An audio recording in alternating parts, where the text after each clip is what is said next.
Hi, this is Shirish Kulkarni, founder and CEO of Stroth Consultech, driving this business for last around 5 years, helping small and medium businesses to grow.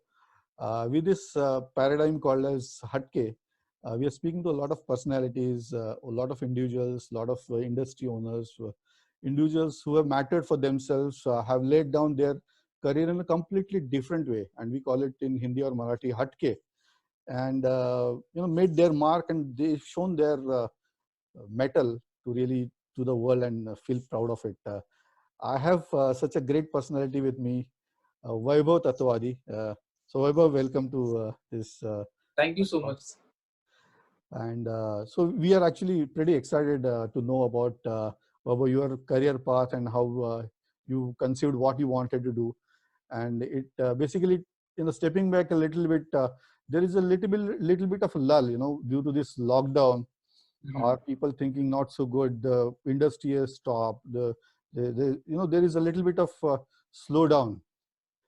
So I'll start with that kind of icebreaker, saying that what is your view of the current state, Vaibhav? See, frankly speaking, I feel right now, even the senior most leader in this country has not seen something like this. So it's new for each and every person, not just in India but across the globe. So I feel rather than being a part of the problem, we should try to be a part of the solution. And right now, the best thing that we can do is try to be indoors as much as possible, because it's not easy to break the chain in a country like India, considering the population and considering the density in cities like India, in cities like Mumbai. Mm-hmm. So it's really important for us to be positive. And I know that it's very easy to say that, but at times it's difficult, especially for certain sections of the society. So I truly believe that positive outlook is the most important thing, and what is keeping me positive right now is a meditation and yoga kriya, which I practice regularly. So this is definitely what I'm doing right now. And as far as getting over this problem, I think it'll be like a lockdown, like how the lockdown is getting relaxed. The way we'll have to Step up. get back into the groove. Right. Wonderful, wonderful. So actually, I'm seeing there, going back a little bit, and I understand that you are coming from engineering college and you're hailing from part of Maharashtra. तर ही अशा अभिनेता बनण्याची किंवा acting करण्याची where did you get that zest from? कुठं झालं ते असं काहीतरी हटके करावं? No, I always wanted to be an actor. Okay. So frankly speaking, I share this incident that happened in my life with each and everybody. Whenever I go to any engineering college, people ask me this question, that how to choose between your hobby and your passion. So माझं असं होतं की in 8th standard I was playing badminton as well. So me state level badminton player होतो आणि फॅमिलीचा support होता. I wanted to be a badminton player, and dad was supporting me, mom was supporting me. पण 8th standard मध्ये जसं I started losing the tournaments, I didn't feel like going to the court for the practice. So तेव्हा that was the moment when I realized that there's a difference between hobby and passion. Passion तीच आहे की त्या रस्त्यावर चालताना जरी तुम्हाला failure आलं तरी you just love to walk on that path. That is your passion. That should be chosen as your career. And for me that was acting. So art सर्कलशी मी लहानपणापासून निगडीत होतो, म्हणजे संबंध होता आधीपासूनचा. So I think in 8th standard I decided that I want to be an actor. आणि नागपूरला होतो मी तेव्हा. मला आठवतं नाटकं बघायचो मी, आणि एक पहिलं कमर्शियल नाटक ज्याच्यामुळे मला खूप, एक तर एकपात्री प्रयोग होता, लक्ष्मणराव देशपांडे यांचं वराड निघाले लंडनला. So that is one thing which had a tremendous impact on me. आणि दुसरं होतं एका लग्नाची गोष्ट बाय प्रशांत दामले आणि Kavita Lad. So I think that was the first commercial play which I saw in Nagpur. And when I saw it I was completely mesmerized, because त्याच्या आधी मी असं नाटक वगैरे पाहिलं नव्हतं. एकपात्री प्रयोग जसं मी म्हणालो पाहिलं होतं. आणि तिसरं नाटक म्हटल्यावर ज्याचा खूप जास्त इम्पॅक्ट होता माझ्या आयुष्यात, especially in those early days of my life, Sahi Re Sahi, Bharat Jadhav यांचं. Okay. So I've seen that play literally 8 to 9 times. म्हणजे मी पहिल्यांदा पाहिला होता I was in 7th standard, आणि नंतर मी आजही सही रे सही भरत दादा करतो, त्याच एनर्जीने करतो. आणि मला आठवतं मी पुण्यात इंजिनिअरिंग करत असताना आय थिंक 8व्यांदा मी भरत दादाला भेटायला गेलो होतो. मी 8व्यांदा तुमचं नाटक बघायला येतोय. आणि आता पण जेव्हा मी कधी भरत दादाला सांगतो की भरत दादा total number of times I've seen your plays 10. So these plays had a very nice impact on me. आणि तसं मग things started falling in place. I feel की नागपूर पासून नंतर आय वेंट टू पुणे. पुण्यात मग सीओपी मध्ये खूप ग्रूम झालो as an actor, as an individual also. आणि नंतर मग प्रवास चालू झाला. पुरुषोत्तम मध्ये बऱ्यापैकी तोडातोड केली असं मी. पुरुषोत्तमचं मला खूप आठवतं, कारण मी जेव्हा फर्स्ट इयरला आलो होतो सीओपी मध्ये, तेव्हा मी माझ्या एका सिनियरला विचारलं की just tell me that COP is having a tremendous track record when it comes to Firodiya, but what about Purushottam? तर तेव्हा ती म्हणाली की you know what Vaibhav, Purushottam यार it is not our cup of tea. तेव्हा मला फार राग आला. म्हटलं नाही, यू कॅनॉट सी दॅट. जे जिंकतात ते आपल्याच वयाचे आहेत, सेमच आहे. So it was my dream की Purushottam जिंकावं. So first year I saw that dream in the first year, आणि I could see the dream come true in 4th year. So 20 वर्षानंतर पुरुषोत्तम मिळवणे, त्यात एफई मध्ये असताना पहिल्यांदा महत्वाचा कलाकार म्हणून भाग घेणे, हिरो म्हणून भाग घेणे, अशा अचिव्हमेंट ऑलरेडी डोळ्यात समोर ते बघितलं की हे अचीव्ह करतात. मला इच्छा होती, कारण ते मी नागपूरमध्ये असताना मला पुरुषोत्तम करंडक माहिती होतं. तेव्हा फिरोदिया करंडक एवढा माहिती नव्हता. पुणे मुंबईच्या लोकांना माहिती होतं तेव्हा पण मला नागपूरच्या लोकांना पुरुषोत्तम जास्त माहिती होता, पुरुषोत्तम करंडक. सो जेव्हा मी आलो तर मला असं सांगण्यात आलं की 30 वर्ष मिळालेलं नाही.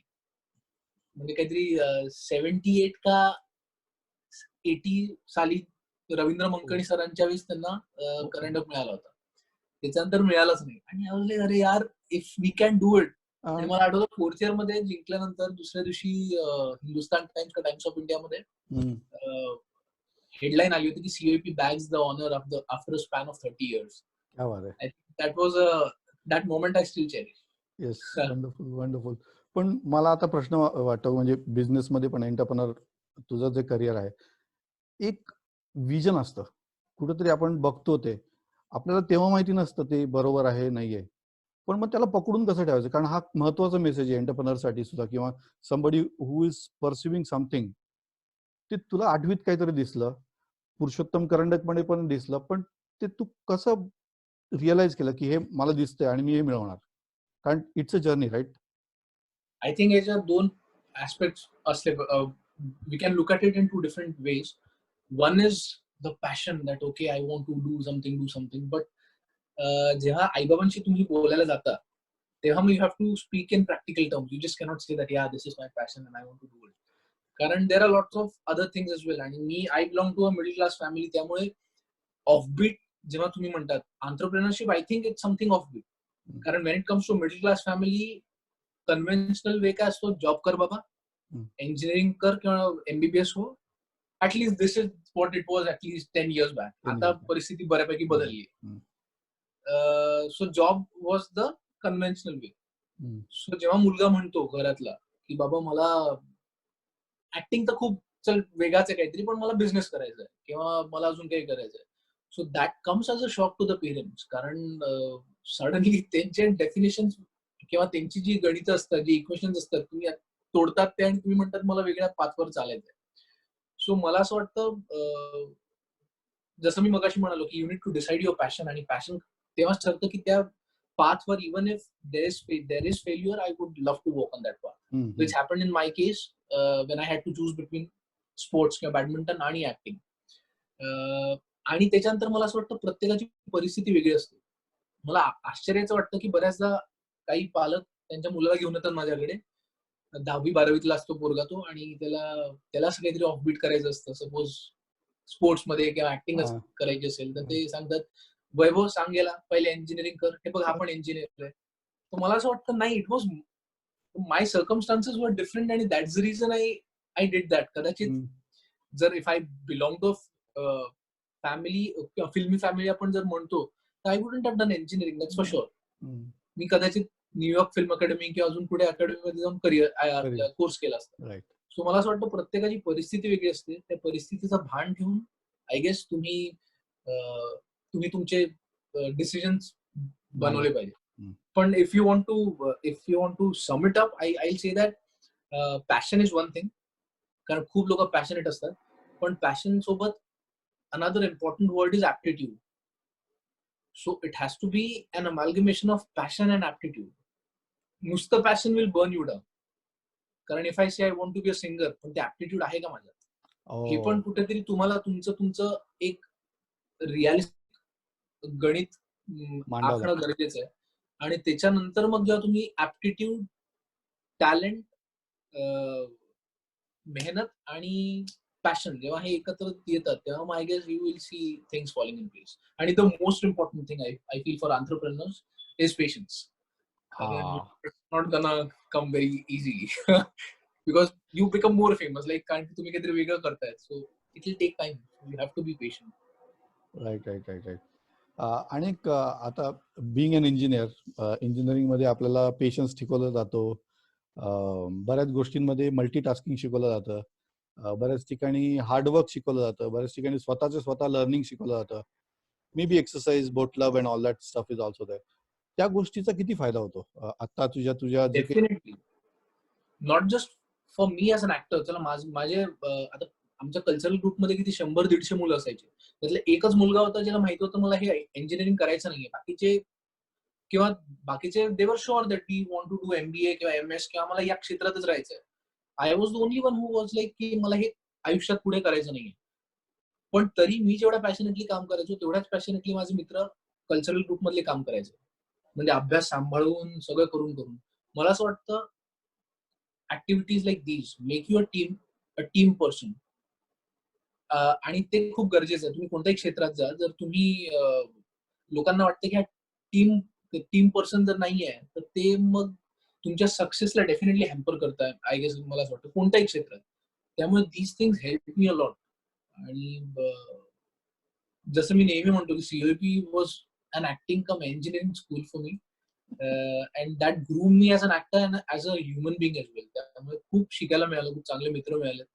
आणि टीम मध्ये कसं राहावं, कारण ते माझं खूप वेगळं होतं. कारण मी घरात सगळ्यात मोठा मुलगा, म्हणजे माझ्या जनरेशन मध्ये सगळ्यात मोठा मी. त्यामुळे पहिलं मूल जे घरातलं असतं, त्यामुळे जे एकदा असतं ना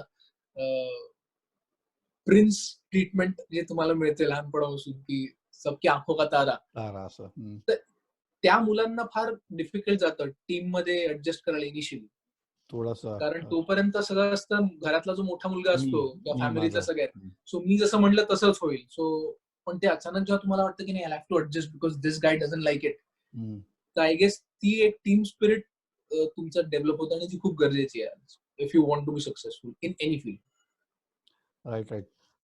Taking those tenets as electronics engineer and applying those principles from engineering, do you think right now it is still helping you as an engineering field का त्याच्यातले महत्वाचे जे काही अंगी गोष्टी गुण बाणवले गेले की स्वतःच हार्डवर्क करतात, ते हेल्प करते का? मी नेहमी म्हणतो engineering is not just a degree, it's an attitude.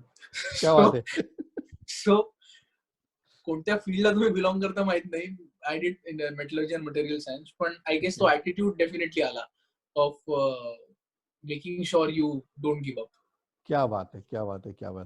आता एक थोडासा ट्विस्ट करतो मी प्रश्न, पण करंट सिच्युएशन मध्ये माझ्यासारखे बरेच असतील आणि बरेच वेगळ्या प्रकारचे पण लोक असतील की तुझं किलर स्माइल जे आहे ना, ते बघितलं की असं वाटतं येस वी आर देअर. पण मग आता तू ते जे वेअर करतोस तू, पण मग आता इंडस्ट्रीमध्ये चॅलेंजेस असून सुद्धा तू ते स्माइल तरी बरकरार ठेवलंयस का तुला चॅलेंजेस दिसतात पण इट्स ओके, इव्हेंच्युअली ते कमी होईल? कसं वाटतंय, म्हणजे हे दोन्ही फेसेस वेअर करताना किंवा कॅप्स वेअर करताना कसं वाटतंय? आय गेस हा प्रश्न थोडा स्पिरिच्युअल आहे, त्यामुळे त्याचं उत्तर पण तसं असेल. कारण मला फ्रँकली असं वाटतं की you should not take yourself too seriously. क्या बात आहे. The moment you start taking life too seriously, then it will sit very heavily on your chest. This is what I believe. आणि मला असं वाटतं की these are the most important thing in your life. असा प्रश्न बऱ्याचदा interview मध्ये विचारतात की वैभव, what is the most important thing in your life? My answer is my life. क्या बात है. Because people are like, what about parents? I'm like, my parents are important to me if I am there. क्या So बात I है. think the most important thing in your life should be your life. आणि मी आता बघतो माझे बरेच माझ्या industry मधले मित्र किंवा माझे इंजिनिअरिंग मित्र जे आता चांगले जॉब करतायत, मटेरियलिस्टिकली जर बघितलं मटेरियल वर्ल्ड मध्ये तर things are very much sorted. म्हणजे पैसा आहे, आपण खूप नशीबवान आहोत की आपल्याला उद्या खायचा इश्यू नाहीये. भ्रांत नाहीये. बरेच लोक आहेत ज्यांना उद्या खाणार काय याचा प्रॉब्लेम आहे, पण आपण देवाच्या कृपेने आपण त्या कॅटेगरीत नाही आहोत की आपल्याला पैसा आहे, खायला मिळतंय. बऱ्याच लोकांची चर्चा आहे की अरे बापरे माझी कदाचित सॅलरी कमी मिळेल, पण ते बरेच लोक आहेत ज्यांना खायला पैसा नाही. सो मला तेच वाटतं की या रॅट रेस मध्ये ना you forget that the most important thing in your life is the life. आणि आपण तिलाच निग्लेक्ट करतो आणि then one day a knock comes in the form of a disease or something and suddenly you realise अरे जगायचं राहून गेलं. So I guess these are just phases जे येतील जातील. So you have to be त्याला कुठेतरी एक म्हणतात ना की खूप अटॅचमेंट नको कोणत्याच गोष्टीला. सो इन्व्हॉल्वमेंट असली पाहिजे पण अटॅचमेंट नको. आणि ते अटॅचमेंट एंटँगल होऊन जाते, त्यामुळे मग तुम्हाला जरा काही बिनसलं की सगळं. त्यामुळे it is one aspect of like your career is one aspect of your life. But I guess if you are stable in these times, मला असं वाटतं पुढे definitely sun is gonna rise. आवडलं स्पिरिच्युअल उत्तर असं की एक आपण स्वतःकडे बघायला पाहिजे, स्वतःला इम्पॉर्टन्स द्यायला पाहिजे. आणि मी जो हटके कन्सेप्ट विचार करत होतो HATKE मध्ये हेल्थ हा पहिल्यांदा H is health, E is attitude, where positivity, as you were saying, spirituality is attitude. T, technology. I think we are using Zoom like a technology, and you would be using. I would like to understand in your parlance, in the movies, different type of technology. Key knowledge. Knowledge is where we actually share, reskill, sharpen your axe. And E is engagement. Engagement with your relatives, with your fraternity. That is critical. I think what important message you gave, another message that you gave is about hang on to the rope. आता जो rope आहे म्हणजे life म्हणून जो rope आहे, hang on to the rope. There is a hope at the end of the rope. Absolutely, absolutely. hang around it, and there will be a time that it will actually give you back what you want. माझ्या मित्रांसोबत बऱ्याचदा discussion होतं असं की अरे यार वैभव असं होतं यार, काय करू. म्हणजे आमचं नकळत बोलता होतं की just imagine that you are gonna die tomorrow. Suddenly half of the problems are not there only in your life. So if you live life in this way, बऱ्यापैकी तुम्ही सॉर्टेड असता. आणि एक मे बी क्लिशे क्वेश्चन आहे, पण name आणि फेमचा त्रास होतो का की नको नेम फेम? और मला असं वाटतं की जे लोक कंप्लेन करतात ना की मला त्रास होतोय, त्यांनी कुठेतरी 10-15 वर्ष मागे जाऊन बघावं की दे वर डेस्परेटली स्ट्रायव्हिंग फॉर दिस.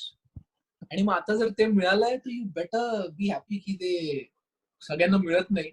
सो पण मला frankly if you ask me, माझी जस्ट सुरुवात आहे. म्हणजे सो मला जे डेफिनेशन ऑफ सक्सेस माझं जे आहे विज विज ऍक्टिंग आणि माझं career, I guess I have achieve 10% of that. So हा इंटरव्ह्यू कधी 10-15-20 वर्षांतर जेव्हा मला थोडं जास्त अजून मला माझ्याप्रमाणे वाटेल तेव्हा मला नक्की म्हणा.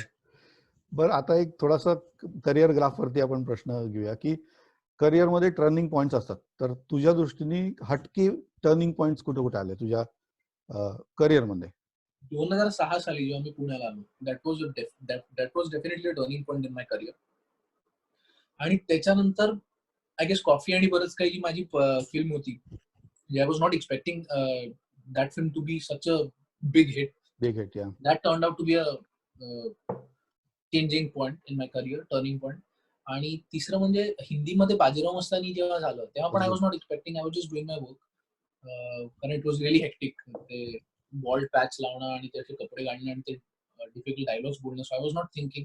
What will be the outcome of that. But हे 2-3 गोष्टी डेफिनेटली खूप याच्यामुळे महत्वाचे टप्पे. पण हॅव्हिंग सेड दॅट ज्या मोमेंट्सला किंवा जे फिल्म चालल्या नाही किंवा असे मोमेंट जिथे I was down and out, I guess ते पण टर्निंग पॉईंट असतं तुमच्या करिअरचे. कारण लर्निंग. तिथे सगळ्यात जास्त तिथे शिकायला मिळतं. Success it's okay, you can handle it.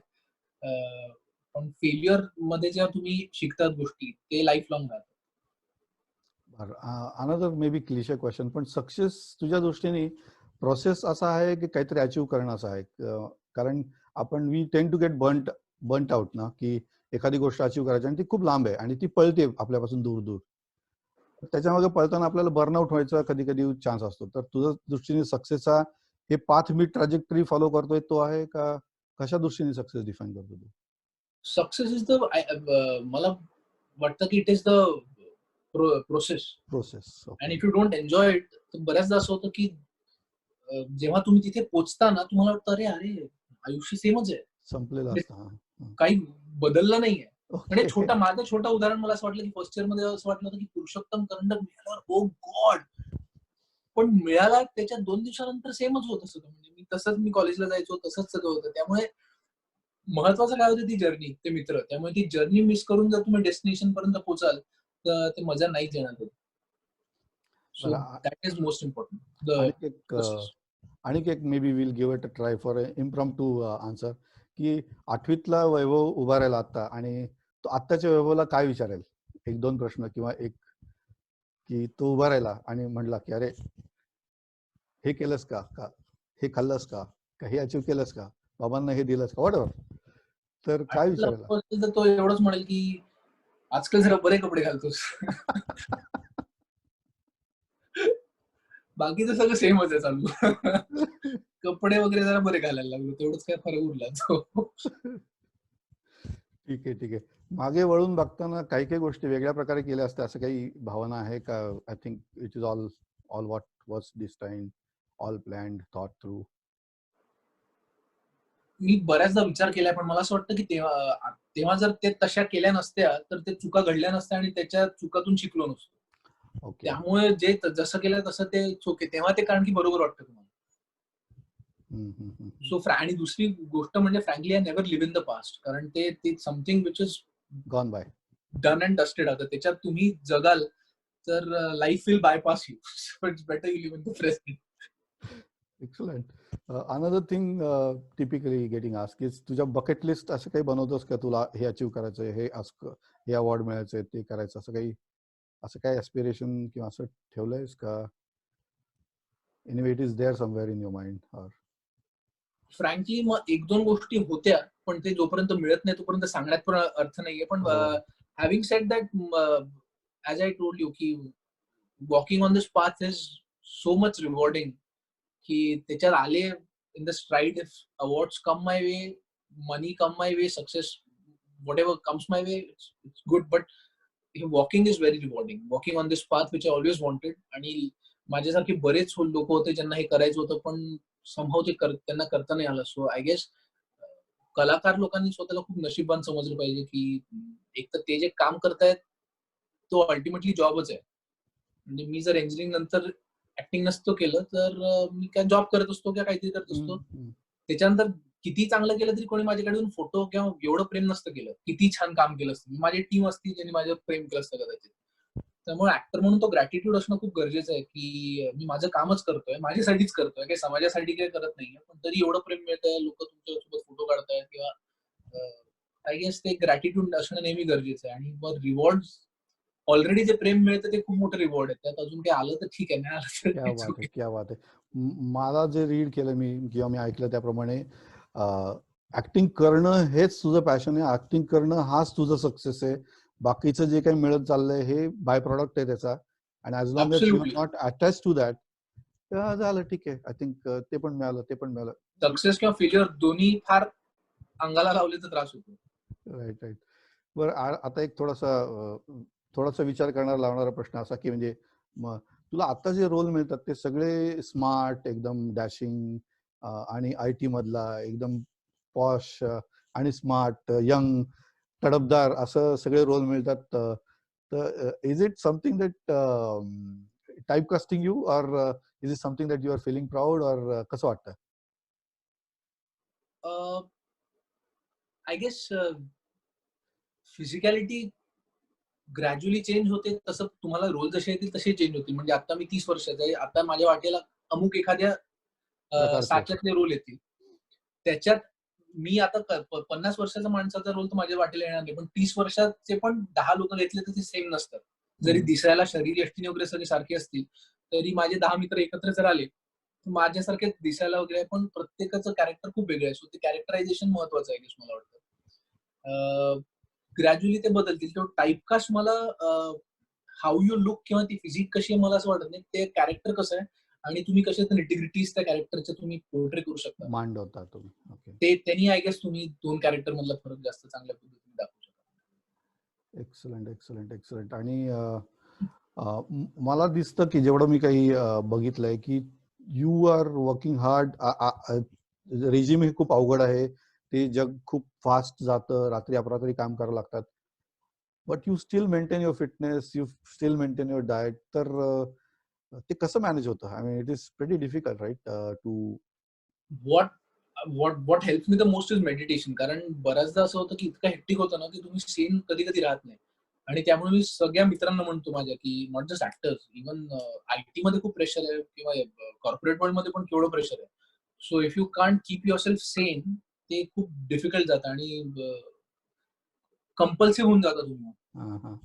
तर तुमचे सगळे डिसिजन्स पण कंपल्सिव्ह होतात, ऍक्शन्स पण कंपल्सिव्ह होतात. So action to be conscious, you should be conscious of it की तुम्ही काय करताय, rather than being compulsive about it. So meditation मला डेफिनेटली हेल्प करतं. आणि आय गेस या फील्डमध्ये मेंटेनिंग युअर फिजिक कुठेतरी तुम्ही मीडिया इंडस्ट्रीशी रिलेटेड आहात म्हणून एक ते it becomes a part and parcel of your life. त्यामुळे ते फार त्याचा विचार केला जात नाही, ते होऊन जातं नंतर. Good good. कमिंग बॅक, दोन गोष्टी विचारेन मी की एक तर फॅन फॉलोईंग आहे तुला. तुझ्या तुझ्या किलर स्माइलकडे बघून घायाळ होणारे लोक आहेत, आणि एंटरप्रेनर म्हणून तू एवढा सक्सेसफुल किंवा मार्ग असा आखलायस म्हणून एंटरप्रेनर्स आहेत, तर त्यांना काही मेसेज आहे का? या वेगवेगळ्या मी कॅटेगरी करतो मुद्दामून की फॅन फॉलोईंगचा एक मेसेज आणि एंटरप्रेनर्स वेलविशर्स आहे माझे, त्यांचा मी आभारच मानेन की it is because of people like you I am living a fairy tale असं म्हणू शकतो की I am actually living that life which I always wanted. त्यामुळे आय गेस वेलविशर्स आहेत म्हणून कलाकार मंडळी आहेत असं मला वाटतं. कारण सगळ्यात कलाकाराला सगळ्यात महत्वाची गोष्ट म्हणजे पाठीवरची थाप प्रेक्षकांकडून मिळालेली. सो त्याच्यासाठी तर आयुष्यभर ऋणी राहील मी, जे जे लोकांना माझं काम आवडतं का, जे those were my well wishers.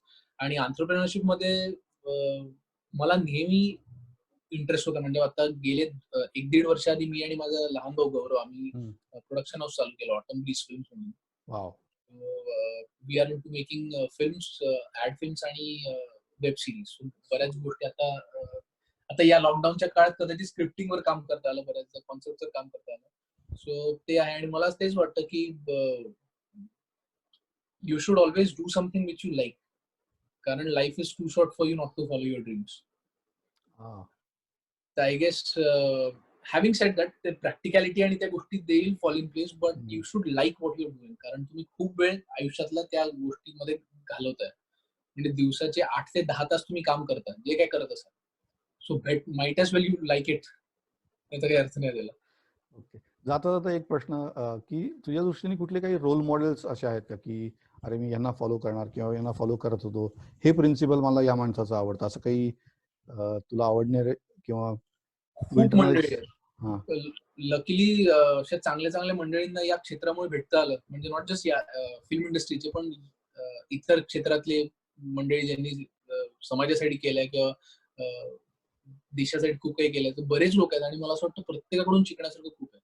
Not just one person. खूप लोक आहेत जे नकळत तुमच्या आयुष्याला स्पर्श करून जातात. आणि तुम्ही कुठेतरी एक you are a change person because of that half an hour meeting with that person. ते पण त्यामुळे अशी बरीच मंडळी आहे. म्हणजे एक लिस्टच आहे मोठी की ज्यांच्यामुळे खूप आयुष्याला एक असे वेगळे वळण मिळालं. Right. Wonderful. I think Vaibhav, I don't have a word to thank you. मला अरे it was my pleasure having a word with you.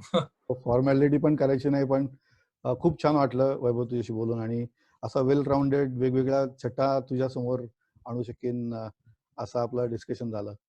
Yes, lovely. Thank you so much. Thank you.